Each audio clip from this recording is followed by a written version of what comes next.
suckers, monster madness. You knew we had to do Fright Night eventually. Well, even though we're going with the whole campy thing, this is actually a pretty good movie that I recommend. Give it a watch. Fright Night. In the 80s, the vampire genre needed some new life.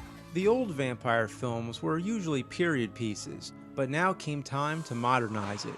Sure, there is The Lost Boys, amongst others, but Fright Night is a perfect example because of how it honors the classic vampire films, but also does something new. It looks back as well as forward.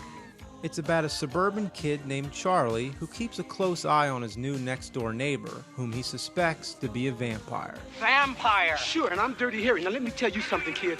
Nobody believes him, and it just so happens he's a big fan of horror movies, so naturally everyone thinks it's an overactive imagination. There's a TV show he likes to watch called Fright Night. It's a monster movie marathon hosted by a Peter Cushing impersonator named Peter Vincent. Without anyone else to turn to, Charlie approaches Peter to help him fight the vampires.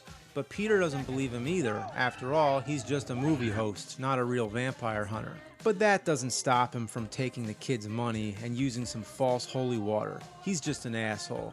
But when things get serious, Charlie has to help Peter find his faith and fight the vampires for real. It's a loving tribute to the genre. It stays true to all the classic vampire myths. They don't light crosses, they don't cast a reflection, and so on. All the way through, it's full of little references to the Universal and Hammer films. There's lots of cool posters in the background. And this is real random, but on the TV they show a clip from Octoman. That same movie got some airplay in Gremlins 2 when the Al Lewis impersonator, Grandpa Fred, is showing it on his horror program. Except he called it Attack of the Octopus People. The Attack of the Octopus People. That's tonight's movie, and boy, is it scary. Oh. Only in the final scenes does Fright Night become a special effects movie, and man is it great. Werewolves, scary vampire bats, impalings, melting flesh, transformations, all the good stuff.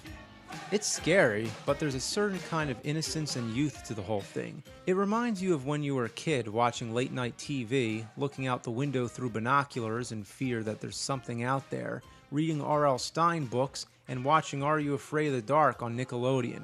Fright Night takes you back. It's a fun movie. It may not be a major classic, but for any horror fan, it's well worth your time.